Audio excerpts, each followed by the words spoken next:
Okay, we got hip hop history in the building. Yeah. We got the Midwest in the building. We got Cleveland in the building. Yeah. We got Bone. We got Thugs. We got Harmony. We got Krayzie Bone in the building. Krayzie, what up, fam? What's up? What's up, man? What's up with it? Man, good to see you, brother. You looking good. Thank you, man. Blessing, for sure. Absolutely. We got a lot to cover, man. First and foremost, welcome to VladTV again. Yes. Yeah, so Bone Thugs and Harmony in the news. Big Verzuz. Yes, indeed. Big Verzuz y'all did. Big Verzuz. History made again. Again. I gotta ask you, before we even get into the verses in detail, into the incident in detail, you know, Verzuz, that's big time now. Like, Verzuz is no longer just for, you know, fans of hip hop, people who are just hardcore fanatics. Like, Verzuz is mainstream. This thing is worldwide. Yeah. How does it feel when you just get that call? You know, it's your time. You up. Man, it's a wonderful thing. You know, like you said, like we've watched it. I mean, we've all watched it grow from when it, you know, like back when it was.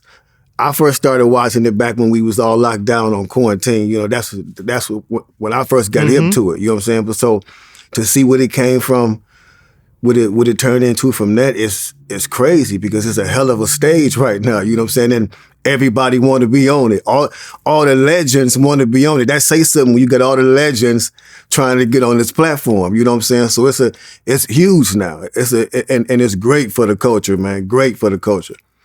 No, it's amazing for the culture. I mean, like you said, we all really got into this thing while we was locked down in quarantine. Yeah. And obviously the budgets have grown. Yes, the indeed. stages have grown. The sets have grown.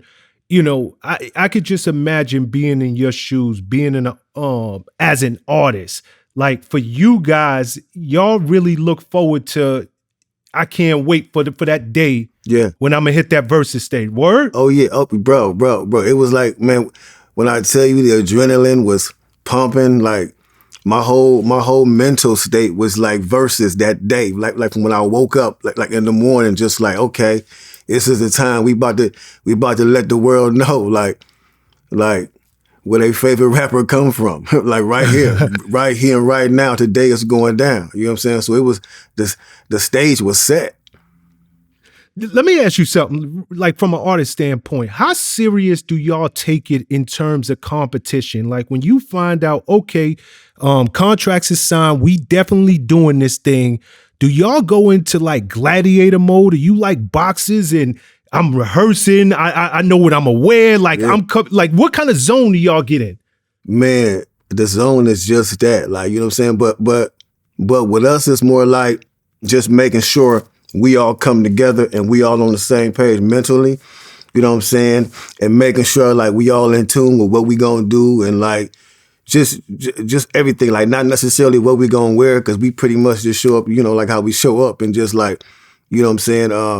Yeah, man, but it is some preparation, like mentally, you know, like we talk to each other, you know what I'm saying, like several times, like, you know, we ain't gonna walk into this just like underestimating nobody. You know, because these artists are legendary artists too, or they wouldn't have been invited on this platform. You know what I'm saying? So you can't underestimate nobody, because honestly, the crowd is going to judge what's what. You know what I'm saying? Correct. You know what I'm saying? So you got to bring your A game. I don't care if you think you Goliath. You got to remember David slayed Goliath. You know what I'm saying? So hey, you got to bring your A game, man, for real. Now for y'all, you know, you're in a legendary group. For you, when y'all heard y'all was going head to head with the Mafia, was you like, yo, this is who I want? If we had to do a Verzuz, they the ones I wanted, or did you have somebody else in mind? This is how this whole thing took place. You know, like back during the quarantine, me and DJ Paul was gonna do something kind of like the Verzuz, but it was called like the Face Off. And we were just gonna do it like for the fun of it, just like go online and play our music and and Swiss Beats reached out to us. You know what I'm saying? And we was trying to make it happen during that time, but for whatever reason, it didn't work out. And I'm grateful that it didn't work out at that time because, like you said earlier, the platform is much bigger now. You know what I'm saying? The stage is much bigger. So I'm glad we got a chance to go on the stage we went on like just recently for the world to see. You know what I'm saying? So this was something like when it happened, when Swizz finally hit us and made the call, like, okay, let's put this together. Let's get 3-6 on the phone. Let's get Bone on the phone. Let's make this happen. And man, we got on the phone and like we was like, okay, let's do it. First, we tried to do it in November, but you know, like we was on the road with like TLC and we was on the go. So then they came back with another date for December, and we was like, yo, this is perfect timing. Let's go. You know, and man, when we got the word, we was like, yo, it's finally going down. You know what I'm saying? Because it's something we was working on for years, like for like one and a half year. Okay, so talk to me the day of, right? Y'all walk in that building. What is the vibe like in the building for you? Is it just electric? Is it like, yo, I've been waiting for this all day. I can't wait to hit that stage. Like, what is... I'm in the music industry for many years. Yeah. You've been doing this for many years, but it's a lot of people who's watching this that don't really understand how it feels backstage before a big show. And this was a big freaking show. Yeah. So what was it like for you? Man, well, before any big show like that, you know, I always get butterflies to this day. You know what I'm saying? And it's not that I'm scared of going to go on stage. It's just that the anticipation on just getting on the stage because you know you finna rock this. You about to rock this crowd. You know what I'm saying? So it was that all day. It was that all day. You know, we was in the back. We all had our own trailers. You know what I'm saying? We was in the back with our own trailers, and like I could hear other people playing their music. You know what I'm saying? I had my big radio. We was all playing our music, and like time to time we would walk into each other's trailers and like talk and just joke around. It was, man, the atmosphere in like during the leading up to the entire show was positive, was nothing but energy. You know what I'm saying? Everybody was just ready to get on that stage, man. Everybody was just ready to bring it because, you know, like I said, that was that night. You know what I'm saying? That was the night to shine for sure. When you say you walking in the trailers, are you walking in the trailers of your group members or are you walking in the trailers of 3-6? No, basically the group member. I didn't really see nobody from 3-6 like before we went on stage. I didn't see nobody. Word? Yeah. Yeah, we didn't see. I didn't see. I mean, I talked to Paul and Boo on text. You know what I'm saying? But I didn't see him like backstage. You know what I'm saying? Yeah, because I was just in my trailer because I think all of our trailers was like in a certain area and theirs was in a certain area too. So In terms of Bone, you know, I work with a lot of groups who, you know, over the years, they kind of disband, they do their own things. Y'all are friends first and foremost, same hood, all that stuff. Are y'all still like brothers to this day or have y'all kind of gone on, did your thing and y'all just kind of came back for this show? Man, we brothers, man. You know what I'm saying? Like we like, even though like we may go off and do our thing for a while, you know what I'm saying? Like, I mean, we are grown men. Like who's gonna say we can't? You know what I'm saying? But at the end of the day, everybody know that Bone is home base. It's what everybody come to tap in, to check in. You know what I'm saying? Like, so it's like the Bone engine is gonna always push. As long as we alive, it's gonna always push. Even though we out doing individual stuff, even though Bizzy doing that and Lazy doing that, and I'm doing what I'm doing, it's gonna always like when it's time for Bone, it's time for Bone. This bottom line.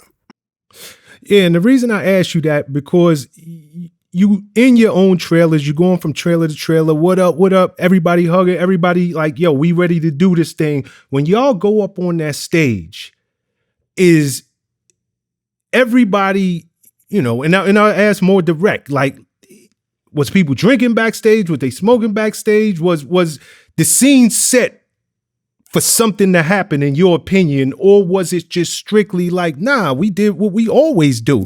Yeah, we might have had a couple of drinks, did a little smoking, but we was out there and it was just love. Yeah, it was like as far as the show, it was it was an everyday thing in the green room before we took stage. Wasn't nothing different, you know what I'm saying? It was it was, you know, niggas were drinking, you know, like smoking. You know what I'm saying? So like, yeah, it was just like any other like show we would do. So it wasn't no signs or anything, like nothing jumping off at all. So even backstage, you can't say, even looking backwards, like, yo, you know what? Bizzy was maybe in a bad mood, or, you know, he had one drink too many. Everybody was just good. Yeah. I actually didn't see, because we was there for like, we had got there like 2 p.m., 2 in the afternoon, because we had sound check and all that. So I didn't really see Bizzy until sound check. But everybody seemed cool though. You know what I'm saying? Like everybody seemed cool, everybody seemed like, you know what I'm saying? It was just a normal sound check. And the show seemed like it was good. I mean, you was on stage. So from the outside looking in, just being a fan of what y'all was doing, the show seemed like it was all love. It seemed like y'all was just having a good time up there. Was there any tension? I can't speak for what was happening on the stage, but from your standpoint, was there any tension on the stage right before that incident broke out? Bro, before that happened, like the energy on stage was through the roof. Like, that's what it felt like. Like we was into it. I know I was into it. I was like, even when we was performing and they was performing, I'm thinking about the next song constantly. Like, you know what I'm saying? Like, so we they giving us energy, we giving them energy. They talking shit, we talking shit. It's a rap battle going. You know what I'm saying? Like, so the energy was there, and the songs that was coming on, I was loving it. You know what I'm saying? Like the crowd was loving it. So we was all into it. Mm-hmm. Yeah, we was all into it. You know, Gangsta Boo, she was like, yo, you know, right before the incident, her and DJ Paul, they was doing what they would normally do, kind of like a waltz. They slow dancing, just having a good time on stage. Yeah. From your standpoint, did you take that personal in any way? Not, man, none at all. Like I said, we are in the middle of a rap battle. You know what I'm saying? That's nothing. They were supposed to, they were supposed to do that. Man, have you seen rap battles and like stuff they be saying to each other? I'm like, it gets real disrespectful. You know what I'm saying? So that's friendly right there. You know what I'm saying? Like that's something that's what you do. Like we put that slow song on and they chose to do a little slow dance to it. You and Paul were, I guess, slow dancing, and then that pissed them off? Somebody call it the waltz. I saw that online. The waltz. Said the waltz. What's the waltz? Y'all were waltzing. Yeah, it was waltz, and I was like, what the fuck is a waltz? Which, keeping it 100, I was pissed that song even came out on our playlist. Like I was mad that song came up next. The whole time we doing the song, my mind is like, okay, after this song goes off, I gotta go speak to the DJ real quick because I don't understand why we played this song after they played that song. So right after that song went off, I'm like, I need to go to the back and holler at this dude. Like, you know what I'm saying? I didn't even know.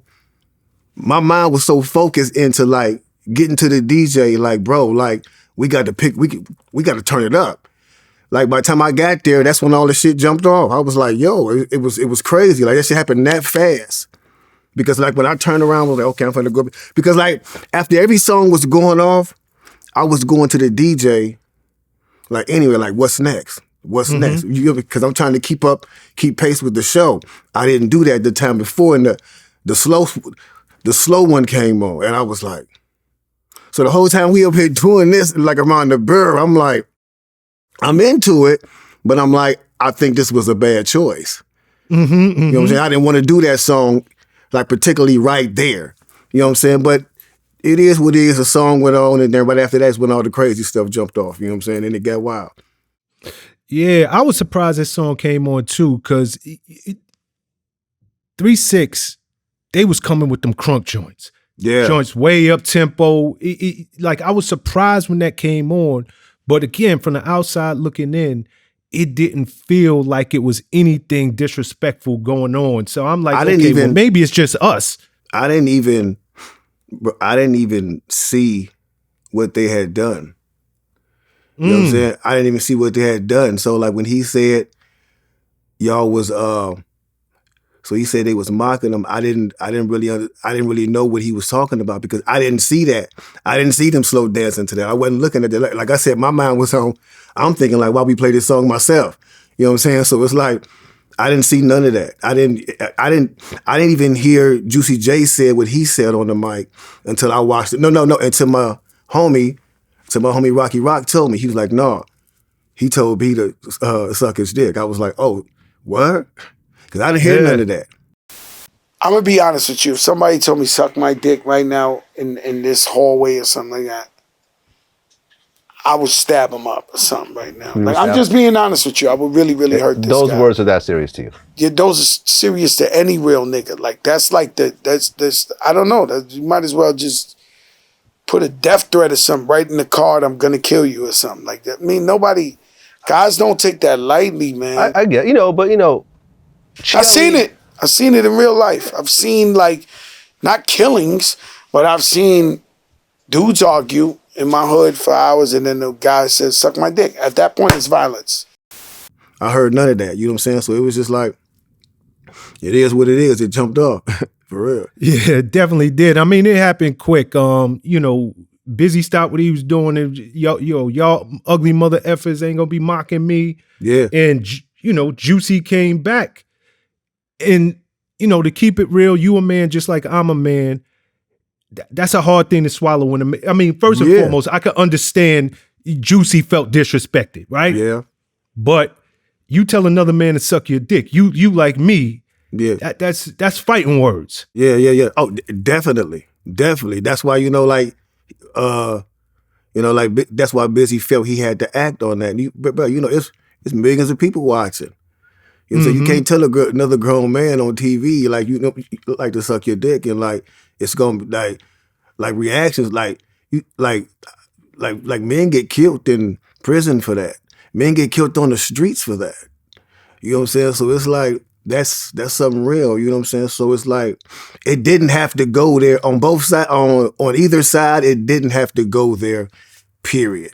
So I'm glad that we were able to reconcile right there because honestly, I thought it was over, bro. Like after I saw them take Bizzy off stage to the back, I was like, my whole thought was like, I'm standing here watching everything puzzled. Like, I can't believe this. Where did this come from? I'm like, after all this work we done put in to build up to this day, this is how it ends. I'm like, yo, it's like, man, I'm like, Bone can't win. And I'm like, it's just crazy. Bone can't win. I'm like, this was not supposed to happen like this. So I'm thinking, when I see him take Bizzy off, I'm like, yo, we about to be the laughing stock. They about to say, Bone done fucked up Verzuz. We can't never bring these niggas nowhere. Like, for real. I'm like, son, it's back to square one. You know what I'm saying? So this is in my head. I'm thinking straight business. I'm thinking the money. I'm thinking like everything. I'm thinking everything but the nigga shit. Like for real. I'm thinking everything but the bullshit. Cause I'm thinking like, yo, we building right now. So then like I leave, when I see him taking Bizzy off stage, I walk off stage. I tell my partner, I say, bro, we up out of here. I'm about to stab out. Cause I'm not about to be around here for the circus. And then people are like, we looking like idiots. I'm gone. So I go to my trailer. I'm grabbing my stuff. I'm like, bro, I'm done with everything. I'm done with everything. You know what I'm saying? But then like the road manager come in, he's like, Cray, they want you back on stage, bro. I need you back on stage. I'm like, what? Wait a minute. I say, wait, that just jumped off and they want us back on stage. They're like, yeah, come on, come back on stage. So I'm like, I say, okay, cool. So I go back on stage. I'm like, where's Bizzy? They like, we don't know where Bizzy is. I'm like, so why we going back on stage? They're like, come on, just go back on stage. We just gonna run the show. So I go on stage and like, that's why Bizzy wasn't there when we had restarted the show at first, because I don't know if they knew where he was or not. But, we just came in and we started the show. I guess they said, the show has to go on because I think people would have been way more pissed if it got canceled. And man, it was just a lot went into it, like a lot of politics and like a lot of, it took a lot of like money, like like to make that show happen. You know what I'm saying? And like that's fucking up people's money, man. You know what I'm saying? Like you can't fuck up people's money like that. I'm damn it, bro. I'm 48 years old. That was the last thing I was expecting to get into at a rap battle concert. Like it's just like Verzuz of all things. Because all when love. I'm telling you, because when I'm telling you, like me and DJ Paul got an album about to come out together. You know what I'm saying? Gangsta Boo is on my last project. I just put out my Lee's a Legend product. I talk to them all the time. You know what I'm saying? Like that's family. So like that was the farthest thing from my mind is like we about to like really, really beef with them 20-something years later. Like that was the furthest thing from my mind. You know what I'm saying? Like so I was not on that like completely. And none of our camp was. You know what I'm saying? None of our camp was. Everybody was there to have a good time. You know, that's what I got to ask you because you know, like I know, more times than not, when you hear rappers get into some kind of trouble, it's really not the rappers. It's the entourage. It's the camp. And when it broke out on stage, it seemed like two football teams clearing the sidelines. Like that stage went and got packed quick. Yeah. How did y'all even, and I was, you know, I'm glad to hear you say like the camps, it was love for them too. Cause I was wondering, how did y'all even calm your camp down? It's one thing for y'all to be like, yo, you know what? I'm thinking about the business. But more times than not, it's the entourage that's just like, nah, we going to war. Yeah. It's just it's just a good thing that the heads of those entourages was able to stall everybody out and make everybody fall back. You know what I'm saying? I commend DJ Paul and Juicy J for what you say, holding off they pit bulls. There you go. I commend our squad. You know what I'm saying? The ones that was front line, Stilo Bell, you know what I'm saying, Lazy Bone, Flesh, Wish for holding back our pit bulls, because you know they our people was nowhere on the stage. They was out in the crowd. Like I said, they was having a good time. We had a few people in front of the stage, but when that happened, they know how to fly. Yeah, very quick. You know what I'm saying? So it was like, but I'm very thankful. Like nothing, it didn't escalate. It just went to that point. Kind of like yeah, nigga, you know, like we still men. We still men 20-something years later. You know what I'm saying? Like, whatever it was, man, I'm glad it got reconciled right there at the point. You know what I'm saying? And it could be looked at, you know, for as an example, you know what I'm saying, for the generation today. You know what I'm saying? Like, even though that jumped off, it could have got ugly, it didn't. Because this and a few people was working at the same time. You know what I'm saying? And they didn't let it escalate. And everybody walked away alive with their lives. There you go. You know what I'm saying? What's most important. We all walked away alive, and I'm still talking to DJ Paul about the album we putting out, you know what I'm saying? And we still cool. Everybody is still cool. We even talk about taking the Bone and 3-6 tour the thing on the road versus on the road. Y'all need to. You know what I'm saying? So it's like, it's all love, bro. So all that was just, you know what I'm saying? It was a misunderstanding that people got to see on TV. That's real life. Real life shit. Let me ask you, real talk, like just knowing Bizzy, you've been knowing him for the better part of your life. Was you surprised that he reacted that way? Yeah, I did. Because really?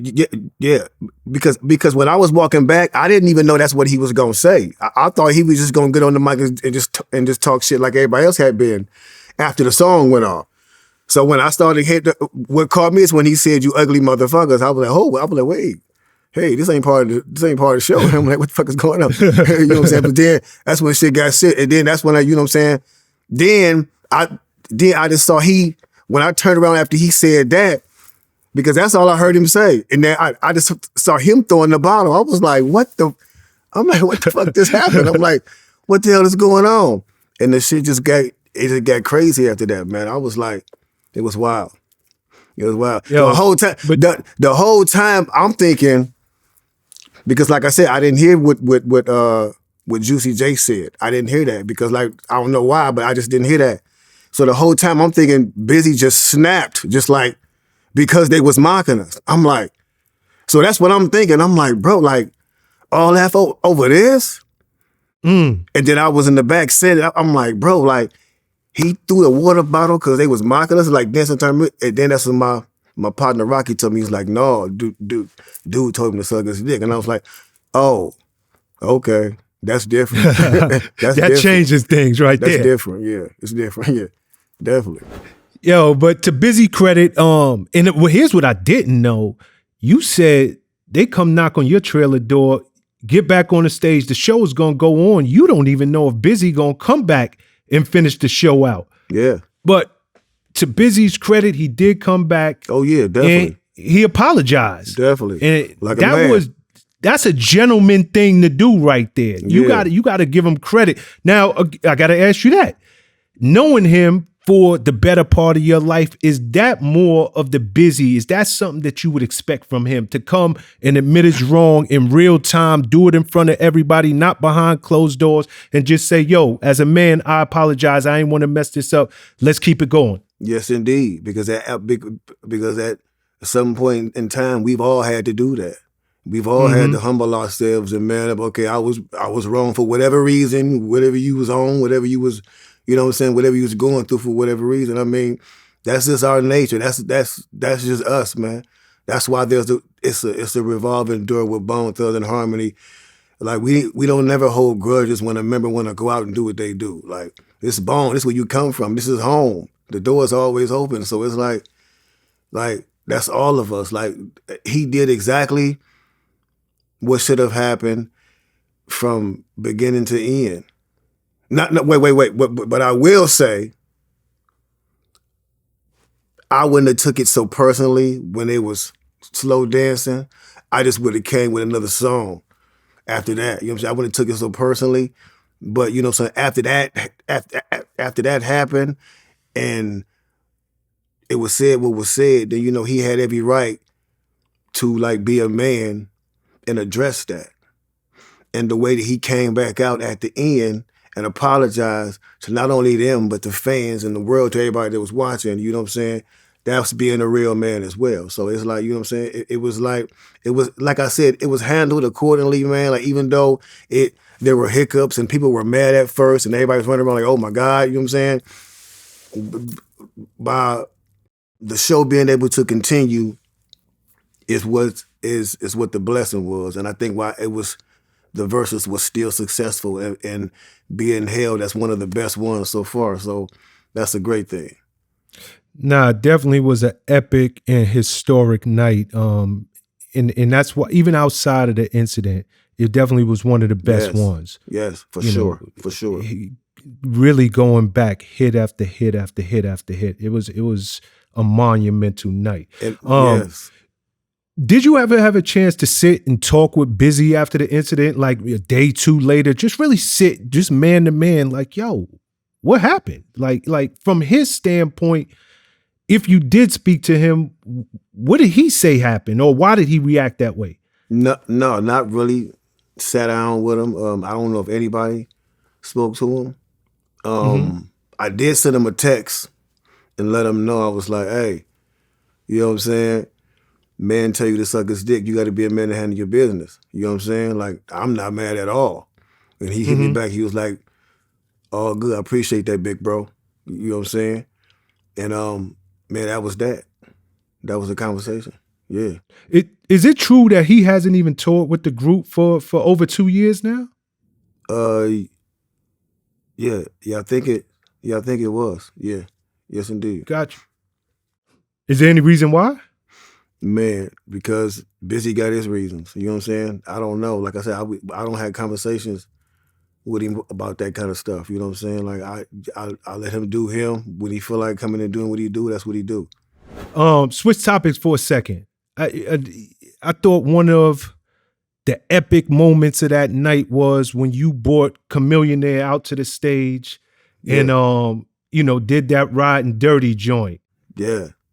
So that Riding Dirty joint, like at this point, it's something like 170 million spins on Spotify. Yeah, is that man. the biggest record you ever personally been on? Man, probably. Probably. You know what I'm saying? Because it's so crazy that record took off, man, because that was a record I wasn't even expecting to see the light of day. Like, I done that. What you mean?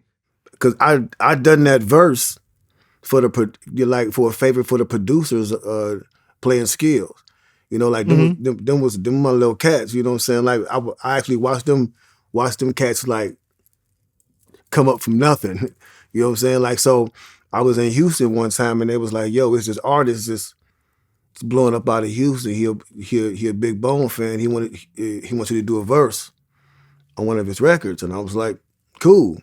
On the strength of them, you know what I'm saying? Because they were so cool. And I went there and did the verse, not even thinking I was gonna hear the song again, hear nothing from the song. And then, you know, like a month later, they called me like, yo, bro, in a few weeks, we might need you to come down here to shoot a video. This song is blowing up. And I was like, what song? They was like, the song you did with Chamillionaire, it's out. I was like, oh, damn, for real? He was like, yeah, it's out. So I'm like, okay, cool.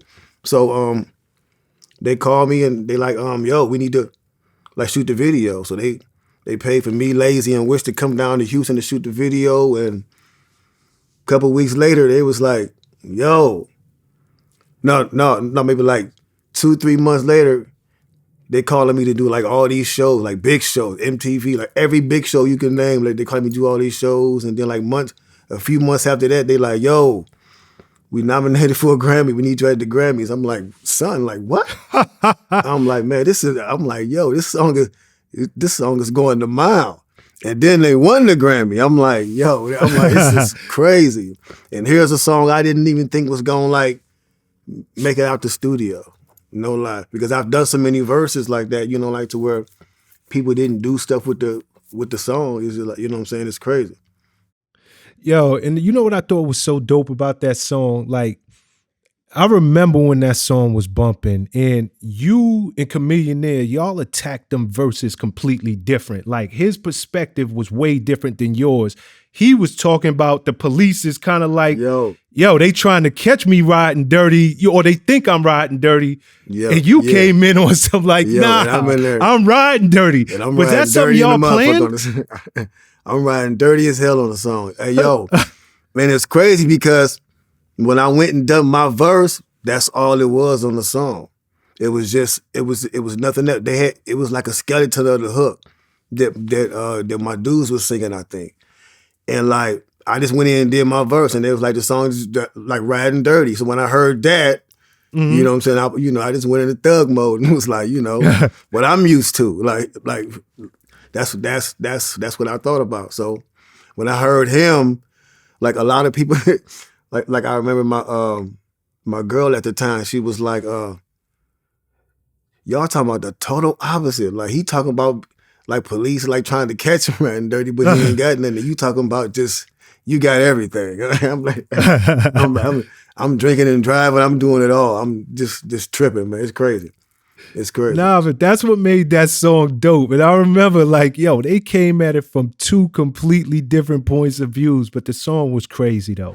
Speaking about crazy songs, y'all ended the night with probably your biggest record. And if it's not your biggest record as a group, it's the record that's so synonymous with Bone. Like when you hear that boom, boom, boom, boom, boom, that Crossroads record, for all of your shows, I gotta believe that that's the way y'all close it out.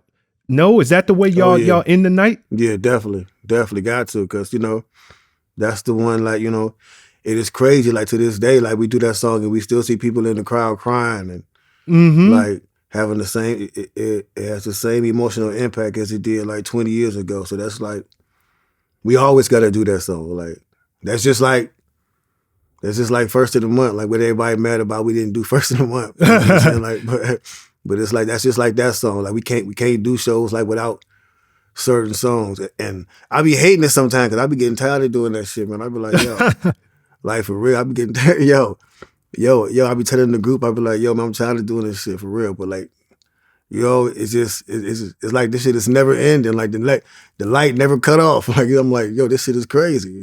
No, that's y'all song. I mean, it's some songs that's just, you know, it's synonymous with the artist that sung it. And that for y'all is that record. And it's another thing that record is synonymous with. And I'm just wondering the mindset of when y'all went in to write it, because when we think about, let's just say a wedding, right?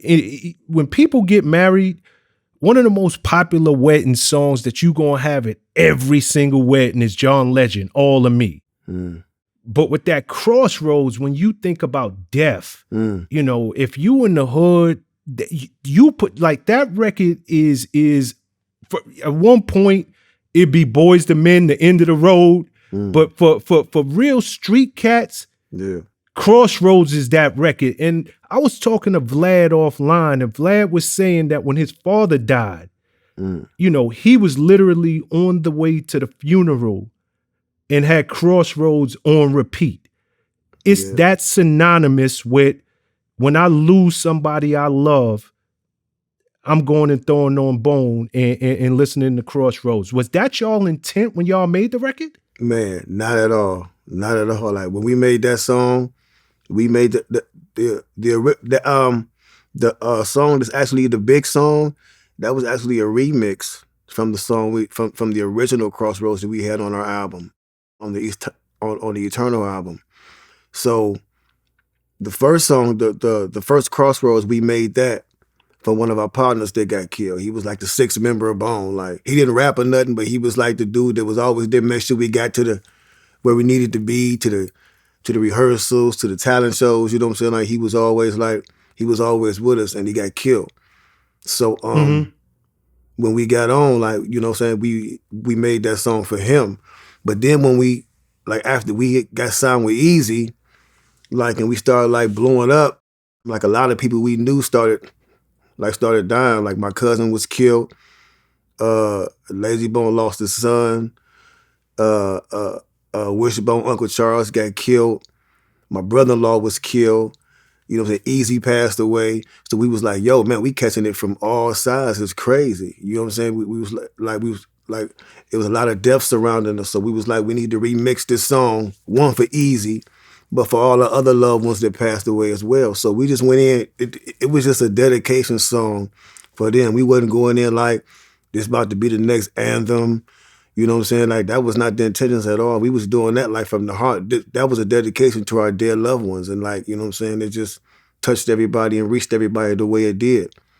It had a great impact on the entire world.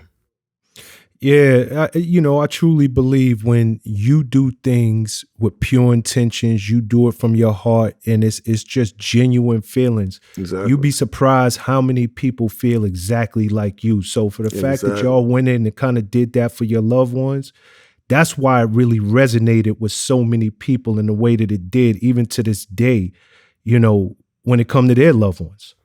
Man, it's true. Man, and in music, you know what I'm saying? What I try to tell artists that I work with in music, if you're looking for longevity, man, you have to resonate with the consumer. You have to, like, everybody ain't making $1 million. Everybody ain't in the club every night. Everybody ain't jumping in a Bentley, and you know what I'm saying? Like, so it's good to listen to when you out kicking it, when you at the club, and you know, like, you in that mode. But it's like, and for motivational purposes, yeah. But it's like when you got to go back to like reality, and like you still struggling, like them songs and like the everyday life songs, it's like, it's really helping you get by. You know what I'm saying? Them songs like Crossroads, and you hear stuff like First of the Month, and like stuff like that. It's keeping you a grip, like it's helping you get through like the day-to-day life, man. You know what I'm saying? And like, you have to resonate with these people, like, and like show them that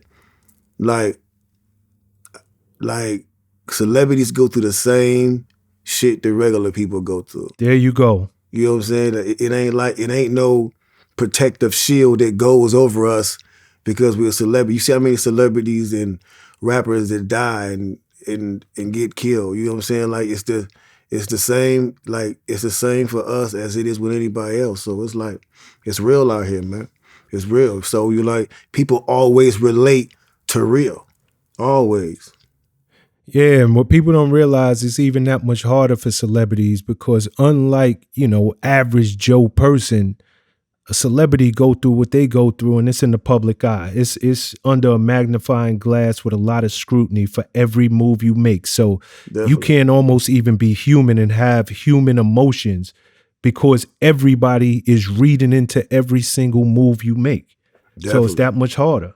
Yeah, definitely. You know what I'm saying? And I used to, I mean, it's kind of hard, like, you know what I'm saying, like when they say like the role model, because it's like nobody's perfect.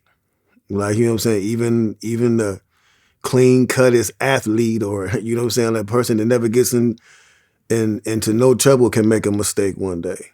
And then all of a sudden he's not that role model. You know what I'm saying? So it's like we got to really watch on how much we put on the backs of like famous people. You know what I'm saying? Like we be mad when they mess up. Like, oh, like, but these people is just like we just human beings. That's it. Like for real. I'm gonna ask you a silly question. I recently sat down with LaChat and I asked her the same question. So I'm just interested to hear what your answer is. Again, epic night, epic verses, legendary. 3-6, Bone Thugs. Who won? Bone. Thugs in harmony.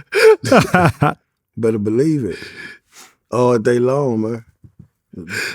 I love it. For real. All right. So you mentioned a couple of times already that you and DJ Paul are working on a project. Where y'all at with this project? Man, it's crazy. He just I just talked to him yesterday. And he worked. We like 10 songs in deep, but he just hit me yesterday and said he working on new tracks, so we can go in on a fresh batch of tracks. And yo, this album, bro, is like the first 2 songs we did was crazy, and then everything after that was just it's. When I say this shit is through the roof, this is like if y'all like the verses, if y'all like the combination of shit, like this is like. Bone flow on DJ Paul, on 3-6 Mafia's beats, DJ Paul's tracks, man. Come on, man. It's fire. That's crazy. Fire, you know what I'm saying? He bringing the heat, you know what I'm saying?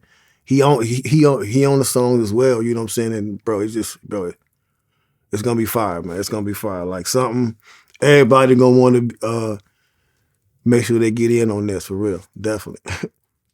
Yeah, and I think it's even gonna be that much bigger, especially after this verses that y'all just had. So people are definitely going to be looking forward to that. I want to go backwards for a second because I love to hear that it's that type of friendship and that type of camaraderie between y'all two.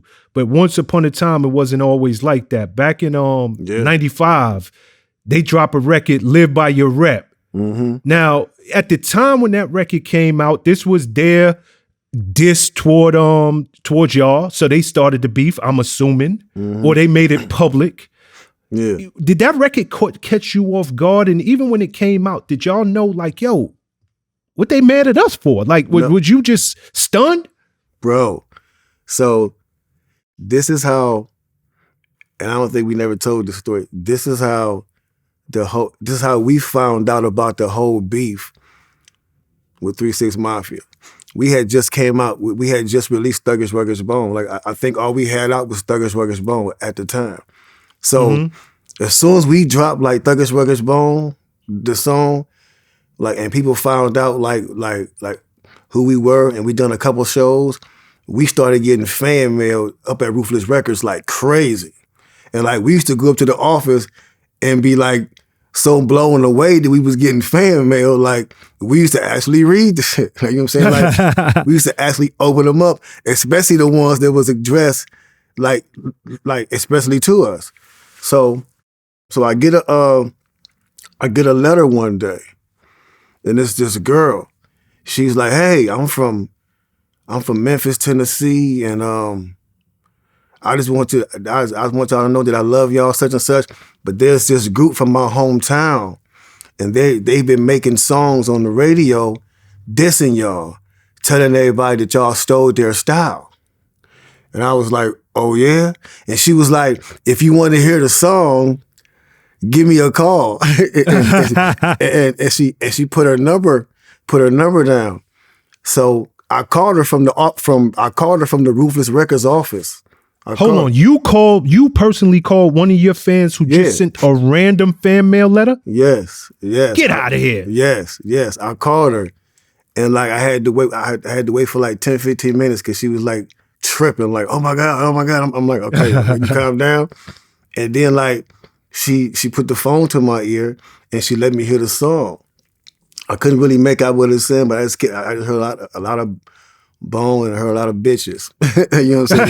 You know what I'm saying? And I was like, okay.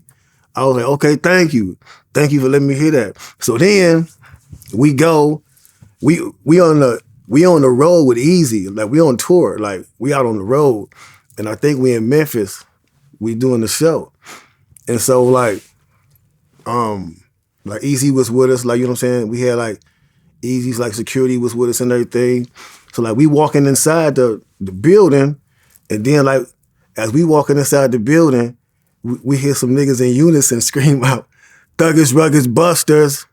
So we turn around. And we see the niggas in the parking lot. We ready to jump over the little rail and go in the parking lot. It's like and see who these niggas is. But our security like, yo, Eazy like, man, what's wrong with y'all niggas? He's like, y'all niggas is going on stage about to get paid. Them niggas in the parking lot. Keep walking forward. You know what I'm saying? So it's like, but like us, like we fresh off the streets. We like, man, fuck this show. You know what I'm saying? Like we like no lie. Like that's how we was. But he was like, yo, bro, like, come on, we going to get paid. So we did the show and we just knew we had beef with these niggas. Then these niggas went and got a deal. Then they bring it to the mainstream. I'm like, oh, these niggas just following us with all this disrespect, huh? Okay. We're gonna have to holler at these boys. Yeah, man. So so that's just how it was, man. It was like it was on from then on. Like, you know, like so they send their shots. You know, we send our shots in the song all original. When I said niggas run around foul telling people we stole your style, motherfucker, we ain't never been to your town. You know what I'm saying? So it was little shots and all them songs like off of Art of War, and you know what I'm saying? Like Art of War is when we was really getting at like a lot of rappers that was getting at us, you know what I'm saying? So yeah, definitely. That's why it was called the Art of War. Yo, that's crazy. You know, let's push back to 97, right? It's a bunch of joints going back and forth between y'all throwing back shots at them, but it's that one record, that Notorious Thug record. And that record is personal to me. I'm from the bad boy camp. And, you know, I remember when B.I. did that record with y'all. For us, it was, oh, damn, like this, we knew B.I. was gifted and dope, but to really mirror y'all's style was crazy. Yeah. But somewhere in that song, and I think it was Bizzy, and I could be wrong, but I think it was Bizzy, and he says something to the effect of, when it's survival, tongue is double-sided, tongue is double-edged sword, 666, rivals, whatever. Was that, did y'all know he was gonna do that in that song? Or was that a surprise to y'all? I mean, we didn't know what we definitely knew. Because like I said, the beef was like that shit was on, like it was still on. Like the beef with them didn't get squashed till like later, you know what I'm saying? Like it didn't really get squashed like until later, like after all that Pac and Biggie and all that stuff, you know what I'm saying? It was pretty much like still active. How did the beef get squashed? Man, from what I recall, you know, we were all signed to Loud I was signed to Loud Records as a solo artist, and they were signed to Loud Records as well. And there was a conference call one day, and a few artists was on the call with the label, and Juicy J was on the call, and I was on the call. And like, you know, like Juicy just get at me. He was like, yo, bro, look, I just want to get at you, man, be like, I don't even know what this beef shit is about. You know what I'm saying? That shit is bullshit. We out here to make some motherfucking money. As far as we concerned, it ain't no motherfucking beef. We trying to get some motherfucking money. And we can even get some money together. And I was like, my nigga, I'm with that shit too. You know what I'm saying? Like, fuck all the beef shit. We can make money together. It's stupid anyway. Who gives a damn?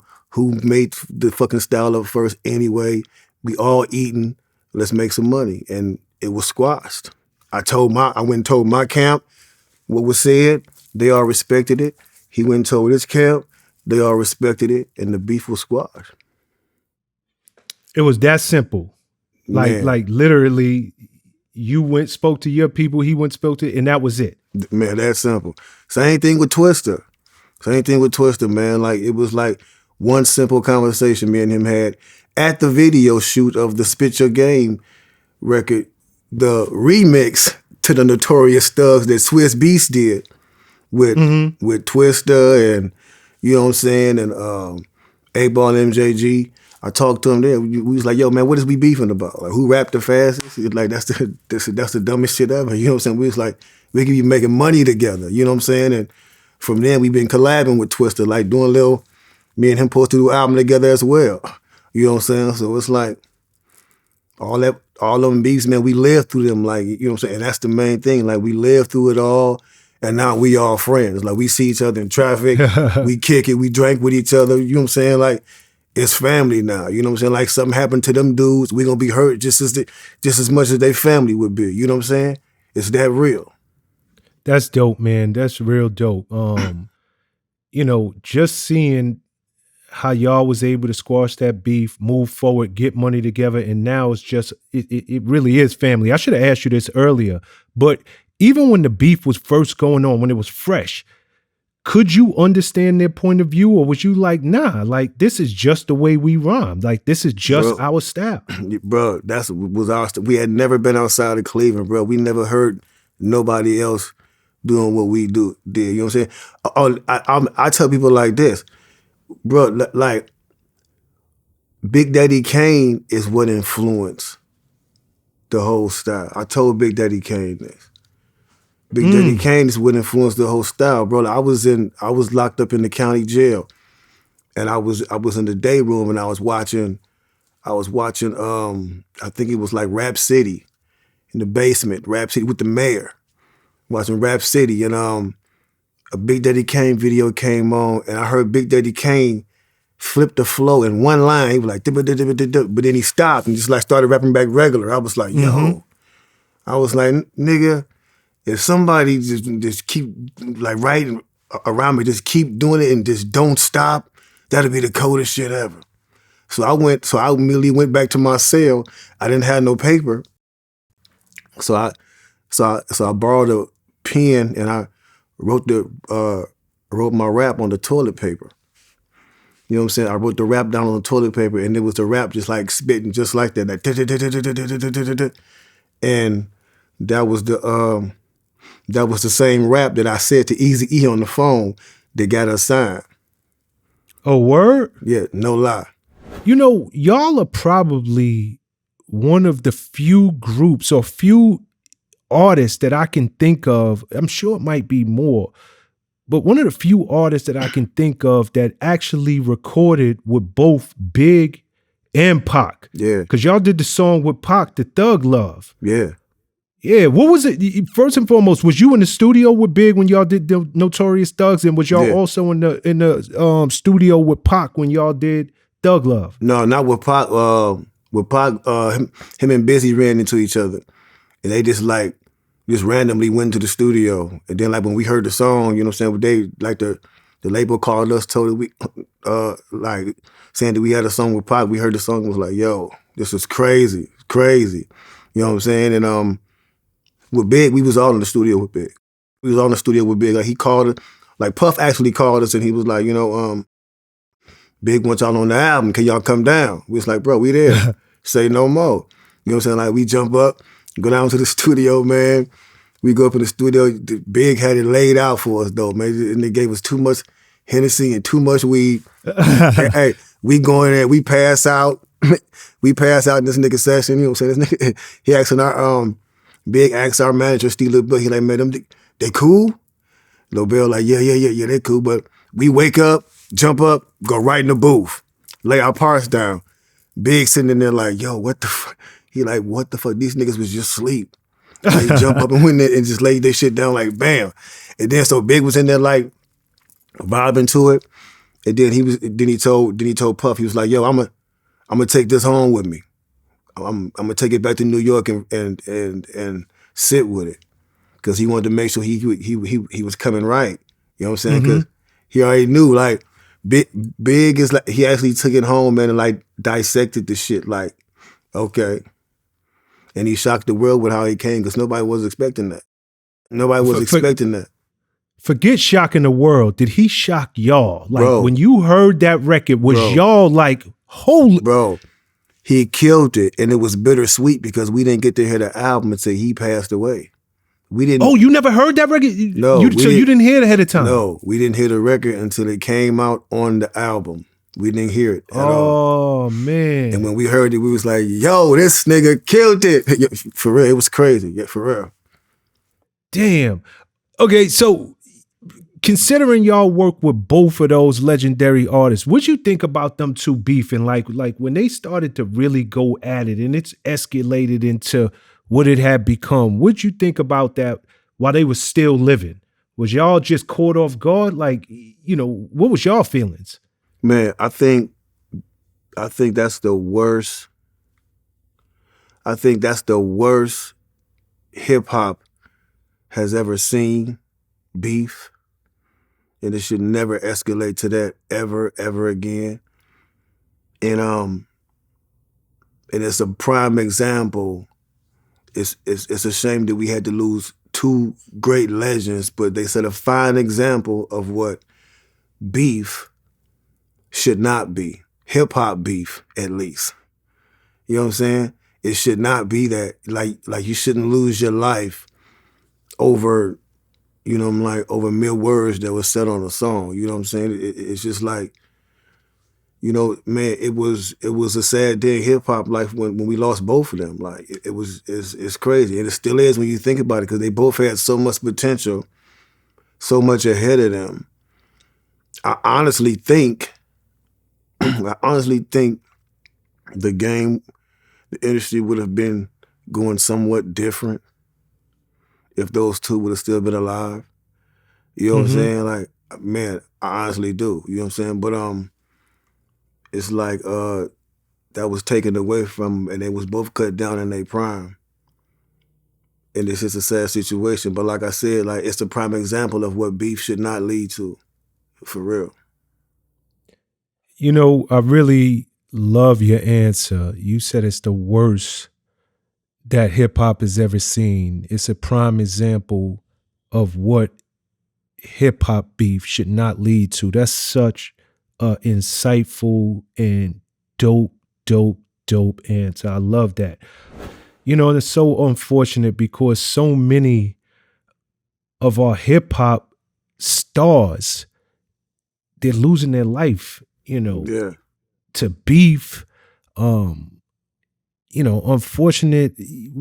We just laid to rest young Dolph. Yeah. Was this an individual you ever got the chance to interact with? No, I never got the chance to meet him, man. You know what I'm saying? But like, it's sad just hearing the story when I hear how much that brother, you know what I'm saying, like tried to indulge, you know, like with his community and just like be and just be a foot soldier. You know what I'm saying? It's just sad, man. And it's one of the things we really have to like work on as a community, as a race, man, and that's embracing the people that's coming back and like trying to build, man. Like, it's like I'm sure a lot of rappers would love to stay in their communities where they were raised and do for the people there, but it's like impossible. And it's always like that. Like, no matter how long you try to stay, you're gonna have to go. Like, you know what I'm saying? Because it's like, man, I tell people, like, and it's a shame, but you either gonna become target practice or you can have to take target practice as some other people trying to come at you. Whoa. And that's real. And yeah. And it's a shame, but it's real talk. You know what I'm saying? So before we get to screaming all this Black Lives Matters, we gotta ask ourselves, does it really matter to us? Like really?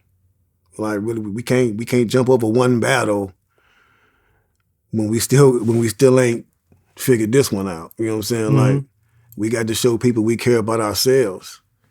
Like for real. Like because it's not making no sense. Like we gotta this has been happening for too long, man. Like too long. And like how many more people we gotta look? It's obvious, the system don't care that this is happening. They it's up to us to fix what's going on. Every other race is taking it upon themselves to fix whatever's going on. It's up to us to do that. And until we figure that out, we're gonna keep hearing about these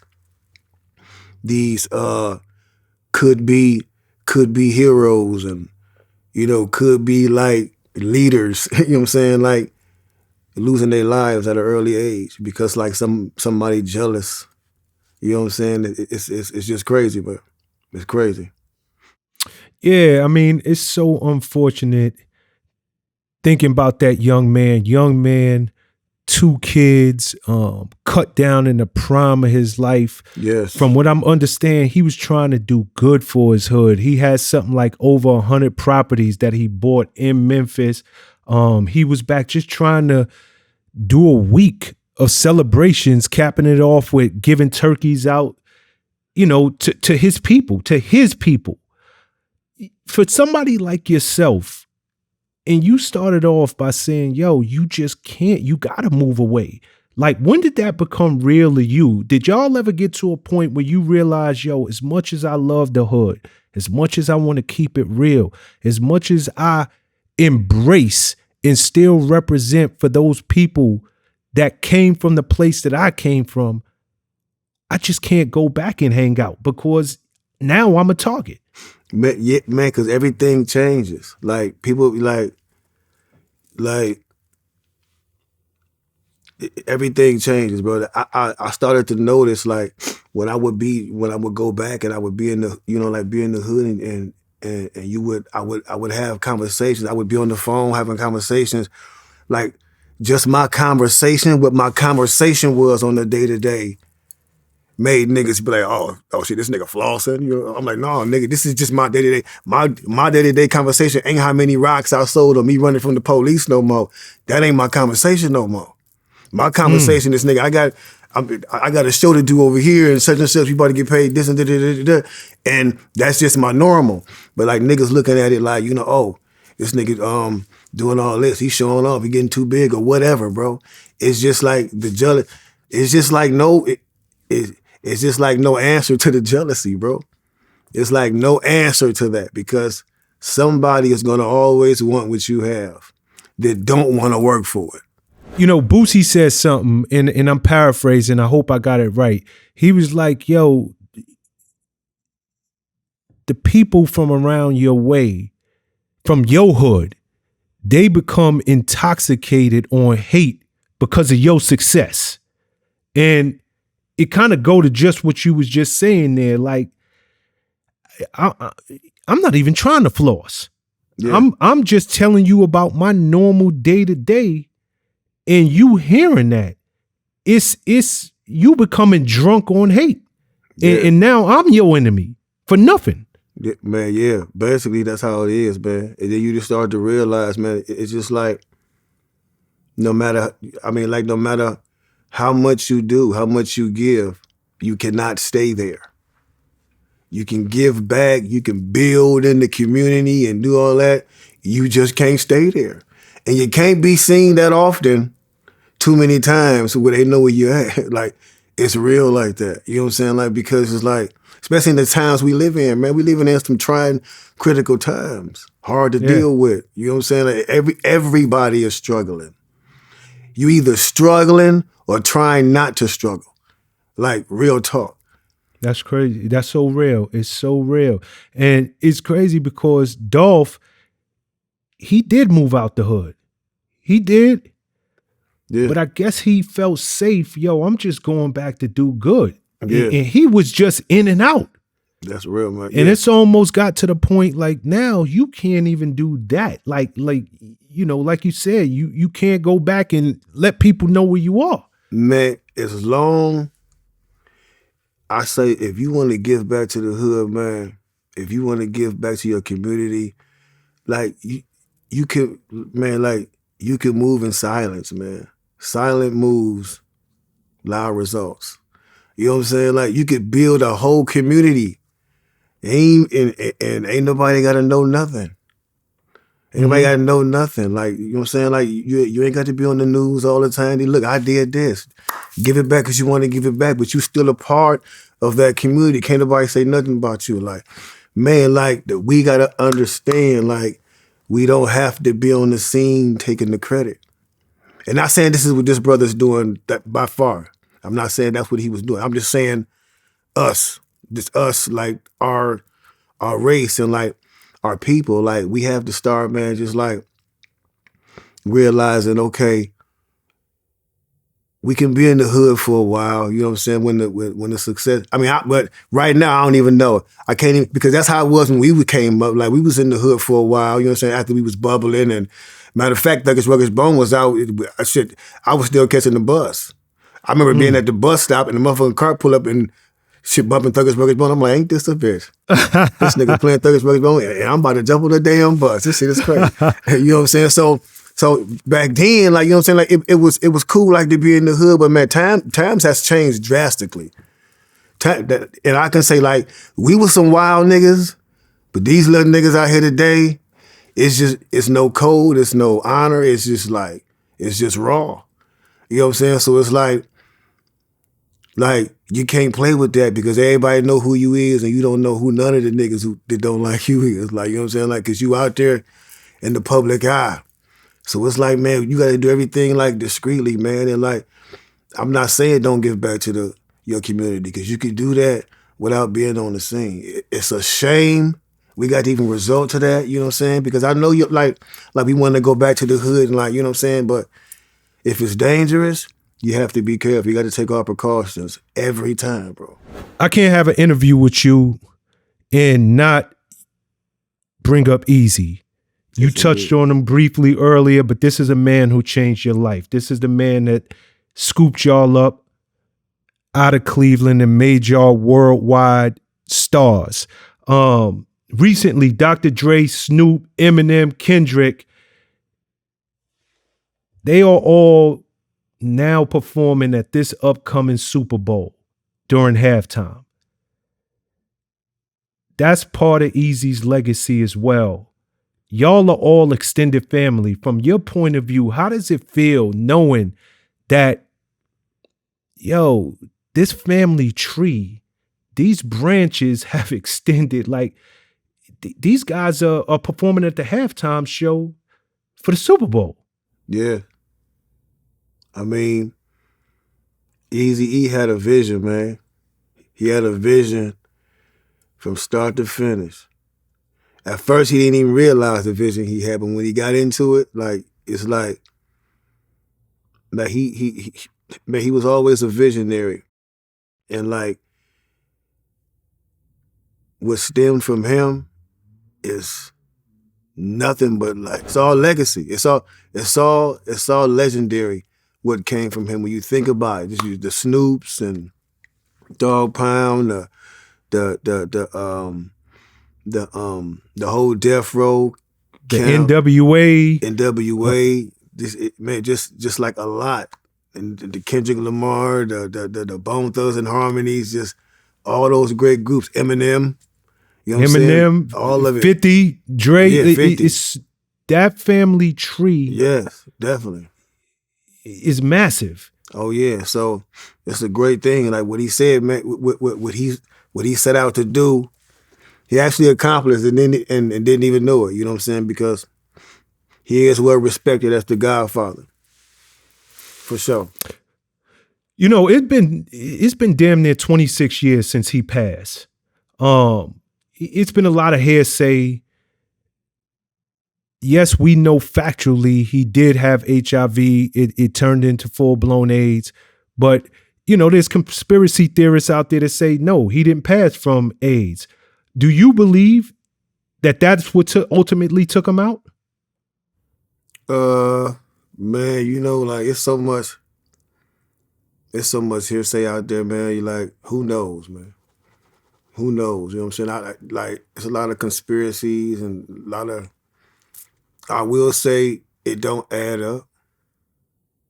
You know what I'm saying? I will say it don't add up from just when a person is about to die from full-blown AIDS, they look like it. You know what I'm saying? And that wasn't the case. Everybody who saw Eazy said the same thing. He didn't look like he was about to die from full-blown AIDS. But, you know, I understand you can have HIV and don't look like you got it. Correct. Full-blown AIDS, you're going to look like you're about to die from it. Just like if you get stage 4 cancer and you terminal, you're going to look like that. You know what I'm saying? So it just didn't make no sense, man. But I'm not here to say who did it or what, you know what I'm saying? Like, what happened, you know what I'm saying? I have no idea. I wasn't there. Can't speculate, but it was strange. Still is a mystery to us, and to a lot of people in this life. So, you know, it is what it is. How long did you see him before he passed? Man, it was crazy because we was actually working on the Eternal album. We was working on the Eternal album, and he used to come to the studio all the time, but he had stopped coming around for a while, and it was hard for us to get in contact with him. And like we would be in the hotel, like this before we had started getting any money, like so. And we had already started working on the second album, Eternal. So like we would be at the hotel and like we would be out in the like just like starving, like you know what I'm saying. But and him not hitting us back. So then we got a call one day to come up to Ruthless Records, and it was there was an attorney up there named Ron Sweeney, and he was talking to us like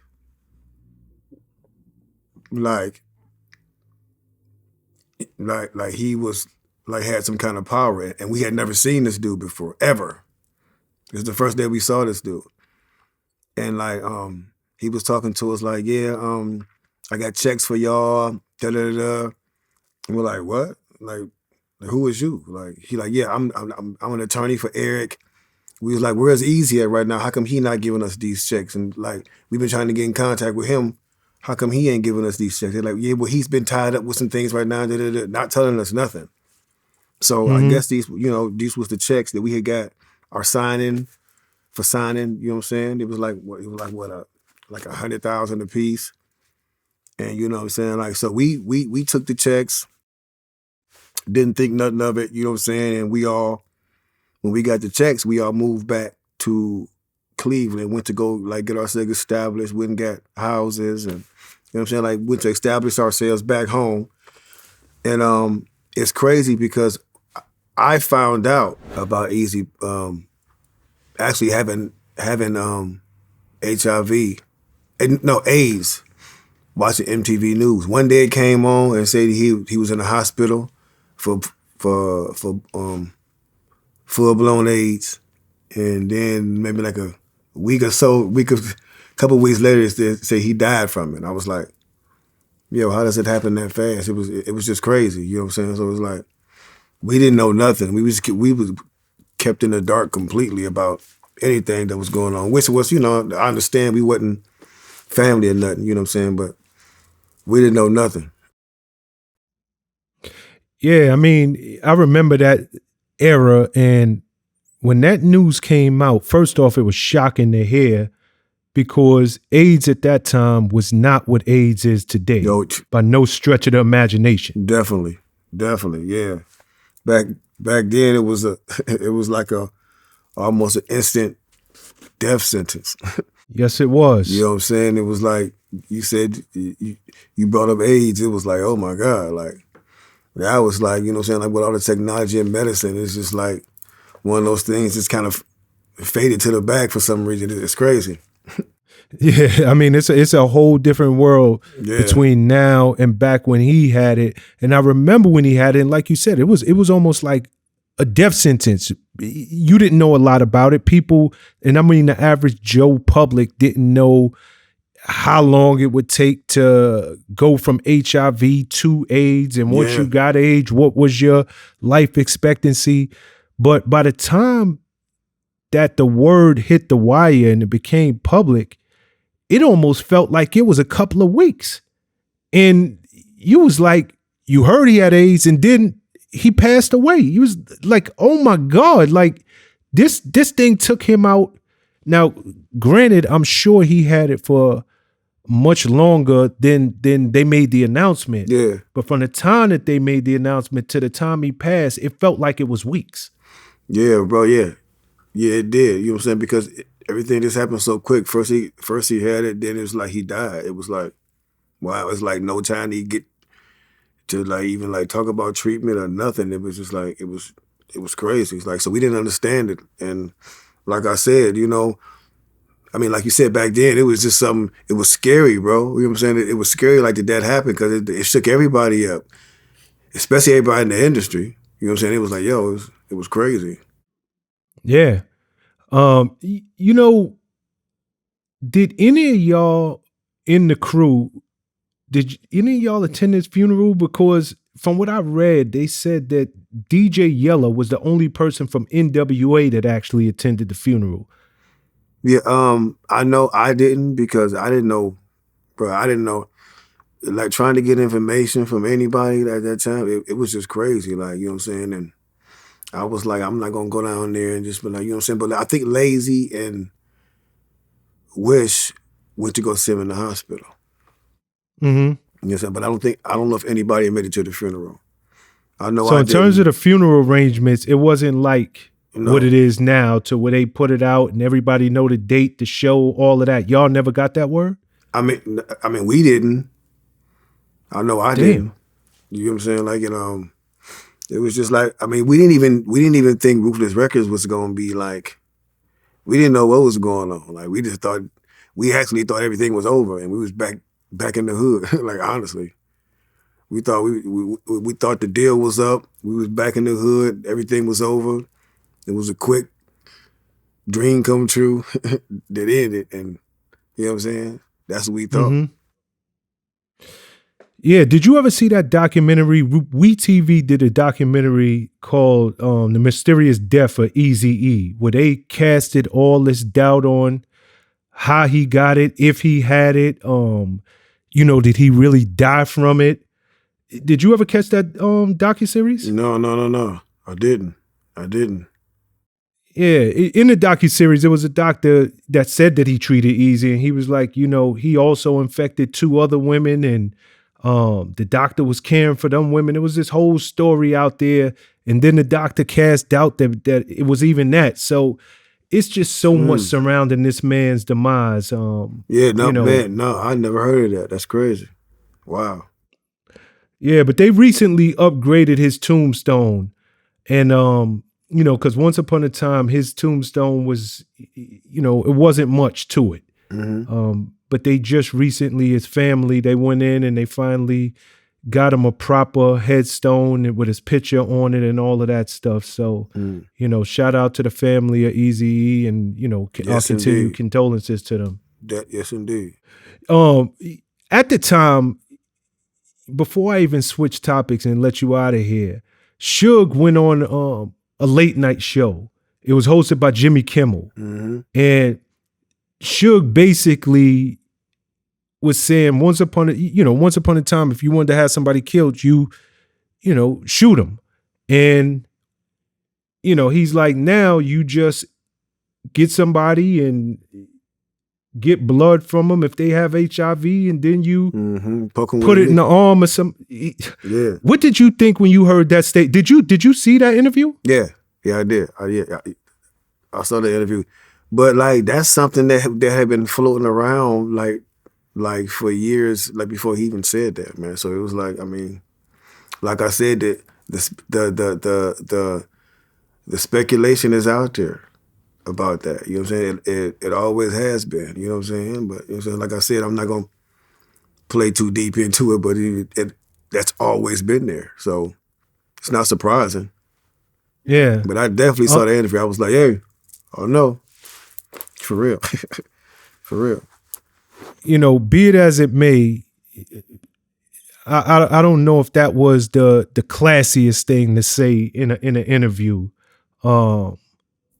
by anybody. You know, this man passed away. You know, and speaking of that, did y'all ever have a relationship? You in particular with Suge Knight? I mean, we met him on several occasions. Like we visited with him up at his death row office once, and we ran into him a lot of times. You know what I'm saying? He was always cool every time we ran into him. Like always cool. But yeah, definitely. What'd you think when you heard he got 28 years? I was like, man, damn. I mean, it's like, I mean, like, they wouldn't go, like, the people wouldn't, they wasn't gonna stop till they got something on him, man. You know what I'm saying? Yeah, like, yeah. It's just like with OJ. You know what I'm saying? It ain't gonna, they wasn't gonna stop till they got some time from you. You know what I'm saying? So it's like, I mean, it's crazy, man. It's crazy. Speaking of OJ, you know OJ just got off parole. He's a totally free man, 74 years old. That's what's happening, OJ. You know? We're finally free. Don't fuck it up, man. Don't fuck it up. For real. My last question for you. What is your fondest or craziest memory of Eazy? And you know, I want to spend a little bit of time talking to you about Eazy, because I don't think that Eazy gets the respect that he deserves, you know, just in the history books. And I wanted to really touch on how many lives that he himself, you know, or how many careers he himself gave birth to. And now, 20-something odd years later, you know, these are the biggest of the big, you know, the Kendricks, the Dre's, the Dr. Dre is a billionaire, the Eminems of the world. I mean, Snoops, they're doing Super Bowls. So for you, when you sit back and you have an opportunity to think about this man who changed your life, like what memories come to mind? Man, just everything, like just us, like the first time we met him, like, you know, like just when I talked to him on the phone, and like when I spit the verse to him on the phone, and he was like blown away, just like, and the whole time, like, it's crazy because like when we left Cleveland to go to Los Angeles, we told people we were going to sign with Eazy-E. We was like, and we told him, we was like, next time we come back to Cleveland, we coming back with Eazy-E and a video crew to shoot a video. And we went back to shoot Thuggish Bone. We didn't lie. Like, we set out to get signed by Eazy-E. That's who we set out to go look for it, and we found him, and he signed us. Like, we was like, yo, we ain't trying to be signed by nobody but you. Like, I mean, we tried to go through other couple of people. Like, we walked to Tone Loke's house. We walked to his house like when we first came out to LA, but nothing happened from that. And then but when Eazy heard us, by him being a visionary, like, he was blown away to the point he put other people on the phone that day when I said that verse, and he was like, say that rap again. You know what I'm saying? So and then when we went back we hustled up money to get back to Cleveland, and and we met him backstage at a show he had in Cleveland. We was like, you know, like, he was like, yo, I'm trying to fuck with y'all. When y'all want to go back to Cali? We was like, right now, let's go. We ain't got shit to take. We ain't got no luggage. We ain't got nothing. Let's go. Like, let's move. And he was like, 2 days later, he had us Greyhound tickets back to California. And from there, it was man, what was so crazy, so much happened. We got so many memories with him. So much happened in a little amount of time. You know, like, because we was only with him for like a year or so. You know what I'm saying? Like, before he That's it? Yeah. It feel like so, because y'all legacies are intertwined, it feel like so much longer. Yeah, man, I know. Like, but we didn't get like that much time with him, like, before he passed away. So it was like, we didn't get to like he was a mentor, but we didn't get the full mentorship. You know what I'm saying? Like, and you know what I'm saying? I think if he would have been here like longer, like, he would, you know what I'm saying? Like we'd have learned more from him. But yeah, you know what I'm saying? Like, we got the blessing of just like knowing him for the time we did. Well, that's dope, brother. You know, it's been my pleasure sitting down and talking with you. I hope I can't wait rather for this project to come out between you and Paul. Yeah. I think that's going to be crazy. And I'm going to tell you another thing. Y'all really need to capitalize on this momentum. Yeah. If there's a promoter out there, a tour company, people would go crazy for a Bone and 3-6 tour right now. Like, definitely, they would go crazy for it. So continue blessings and success, my brother. Yes, indeed. Thank you. Thank you, man. Absolutely. Yes, One sir. love.